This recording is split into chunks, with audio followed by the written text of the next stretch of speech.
Good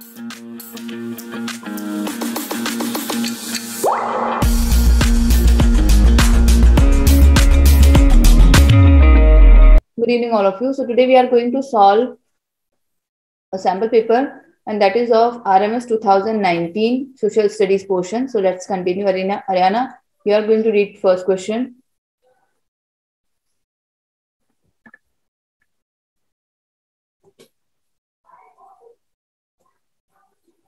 कहाँ गई है ऋषि? चलिए वेदांत या कंगना, चलिए read this question, Kangana.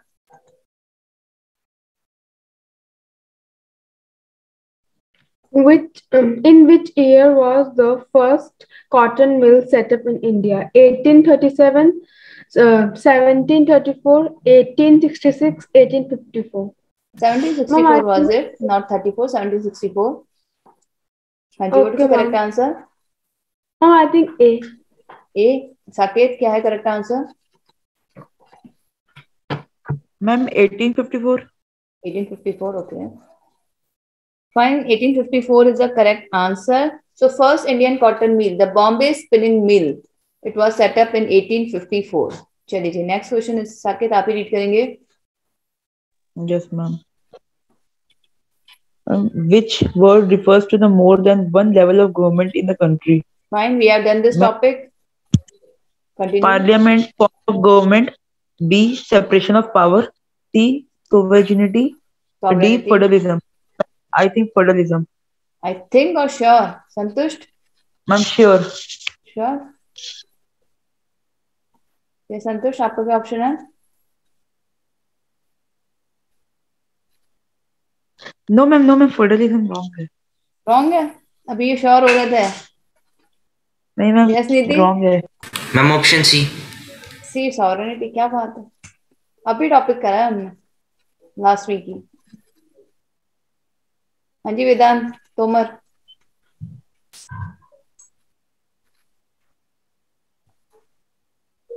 Yes Rathi. Ma'am federalism. Federalism was correct. Saket, क्यों इतना कंफ्यूज हो रहे हो? जहाँ पे एक से ज्यादा होते हैं लेवल ऑफ गवर्नमेंट, ठीक है, जैसे हमारे इंडिया में 3 टायर गवर्नमेंट है, 3 लेवल गवर्नमेंट है. सो जहाँ पे एक से ज्यादा गवर्नमेंट के लेवल्स होते हैं उसको क्या बोलते हैं? उसको फेडरलिज्म बोलते हैं. अभी लास्ट में हमने टायर्स ऑफ गवर्नमेंट करके टॉपिक किया है, वहां पे फेडरलिज्म की बहुत अच्छे से बड़ी बड़ी डेफिनेशन मैंने बताई थी आपको. सो इतना कंफ्यूज मत होइए. चलिए Niti, you are going to read next question. Yes, ma'am. How many Anglo-Indian members are nominated in the Lok Sabha? Ma'am, 2. Option C. अच्छा, सो ये क्वेश्चन अब एग्जिस्ट करता है? No, ma'am, अब एग्जिस्ट नहीं करता है. क्यों नहीं करता?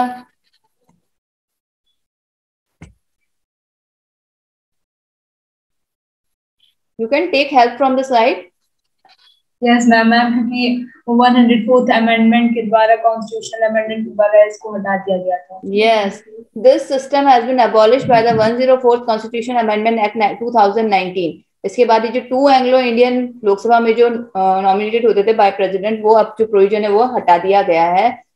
ये अब एग्जिस्ट ही नहीं करता है. चलिए नेक्स्ट क्वेश्चन इस पर नवदीप. चलिए नवदीप, अब देखिए फंडामेंटल राइट्स में वैसे तो हमने 3 क्वेश्चन इंपॉर्टेंट करे थे, 17, 14 एंड 21A, बट ये वाला आर्टिकल भी कंटिन्यूअसली रिपीट हो रहा है, तो इसको भी इंपॉर्टेंट आर्टिकल की कैटेगरी में आप रख सकते हो. 3 to 4 टाइम्स मैंने देखा है ये कंटिन्यू हो रहा है. चलिए continue Navdeep. Which article of the Constitution graduated fundamental rights to an arrested person? Article 35, Article 20, Article 25 and or Article 22. Ma'am, Article 22. Just a minute, मुझे किसी से बात करने दो. किसी का मैसेज आया है. Prince Bharti. Who is Prince Bharti? Raise your hand. ये फर्स्ट टाइम आया है क्लास में.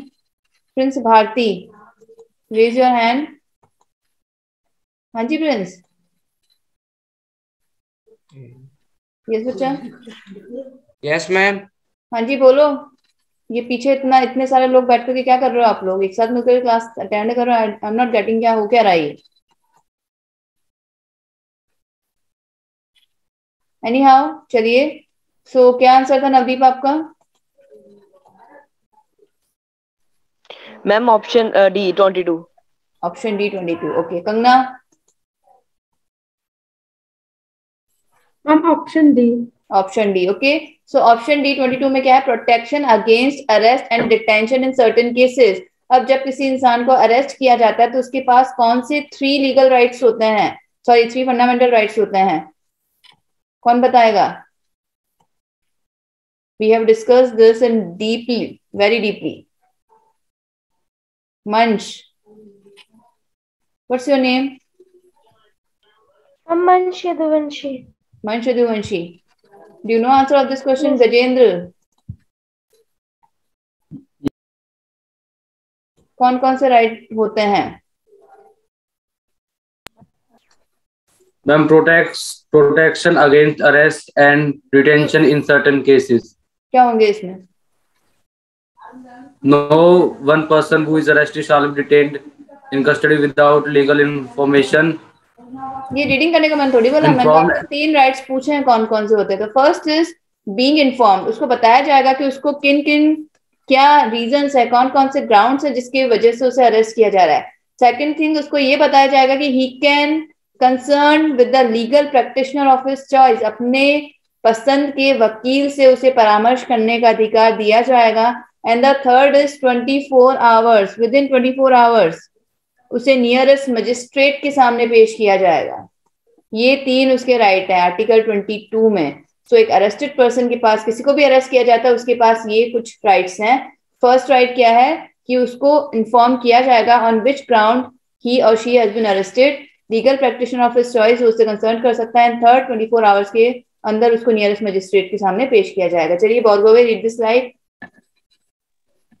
Okay, ma'am. In which year was the Schedule Caste and Schedule Tribes Act passed?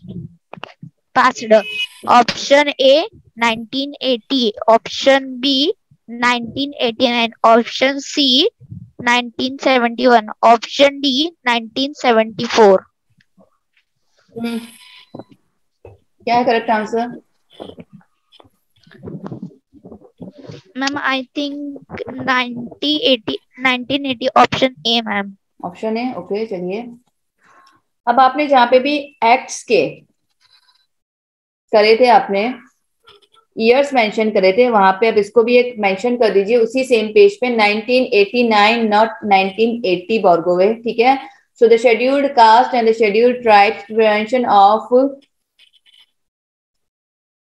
Atrocities act 1989 means इसमें सारे प्रोविजन है कि अगर किसी शेड्यूल कास्ट या शेड्यूल ट्राइब जो भी इसमें मेंशन्ड है उसके अगेंस्ट कुछ उसको एक्सप्लॉइट किया जाता है, कुछ उस पर अत्याचार किए जाते हैं या कुछ भी होता है, कोई भी चीज होती है, या सपोज उसको कोई अब्यूज करता है ऑन कास्ट बेसिस कि तुम्हारी ये कास्ट है, ये है, वो है, सो क्या उनके साथ किया जाना चाहिए, सारी डिटेल इन्फॉर्मेशन इसके अंदर है.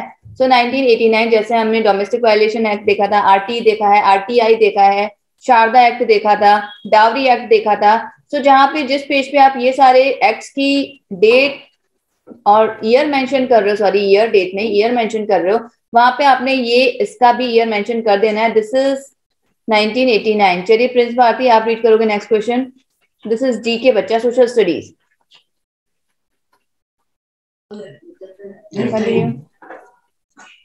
Ma'am time.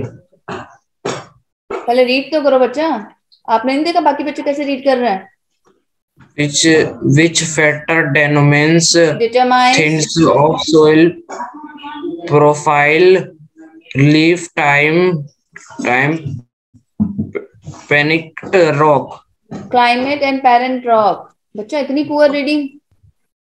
हाँ जी, focus on your reading, focus on your reading please.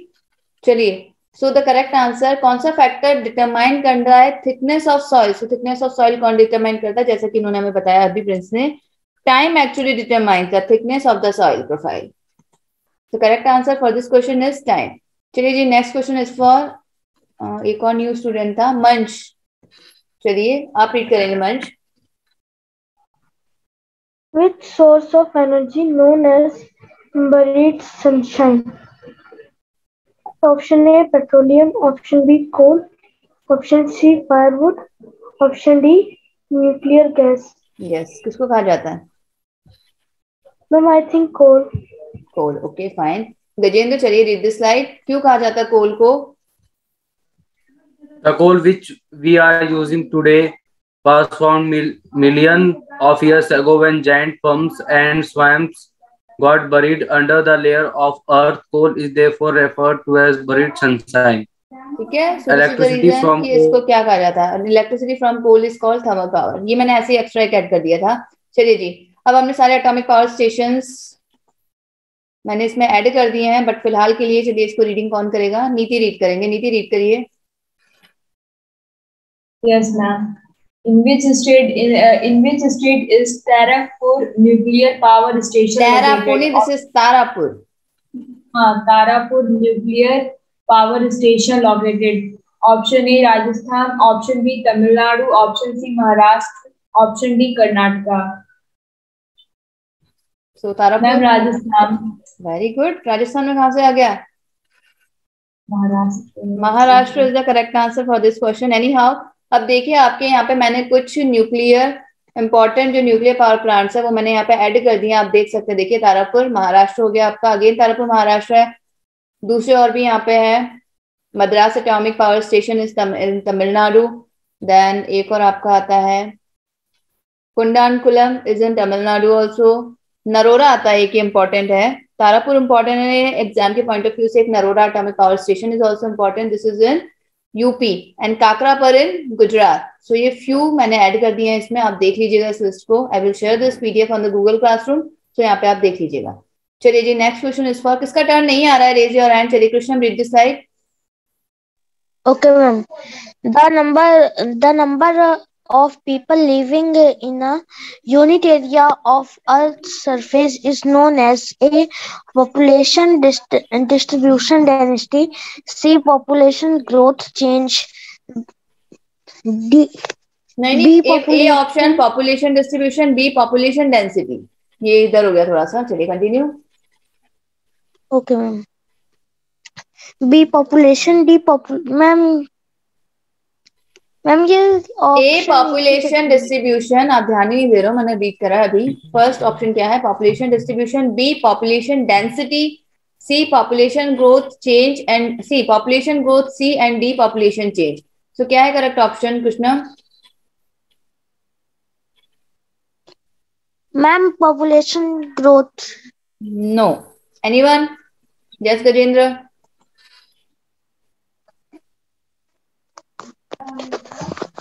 Ma'am population change.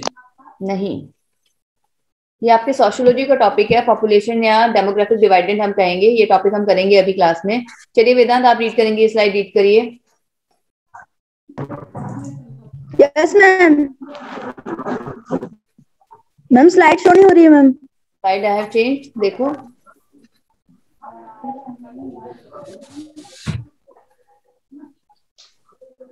चलिए मैं किसी और से रीडिंग मैम बुक में से रीड कर लेता हूँ ma'am. What is heat energy obtained? अरे कहाँ गए? हीट एनर्जी कहाँ से आ गया? अरियाना रीड करो इसको। Yes, ma'am. Population density. Population density is the number of people living in a unit area of the Earth's surface. It is normally expressed as per square kilometer. ठीक है, एक square kilometre में कितने लोग रहते हैं उसे किससे मेजर किया जाता है? उसको कहा जाता है, क्या कहा जाता है उस मेजरमेंट को? उसको कहा जाता है पॉपुलेशन डेंसिटी कहा जाता है। चलिए अरियाना, आप ही रीड करेंगे, continue. Yes, ma'am. What is heat energy obtained from the Earth known as tidal energy, nuclear energy, geothermal energy, hydel energy? हाँ जी, क्या कहा जाता है heat energy obtained from the Earth? Ma'am, geothermal energy. Yes, geothermal energy is the right answer for this question. चलिए श्रद्धा, आप read करोगे बेटा। पूरा वीडियो देखने के लिए और लेटेस्ट एग्जाम अपडेट्स जानने के लिए डाउनलोड करें कैरियर डिफेंस स्कूल का एंड्रॉइड ऐप।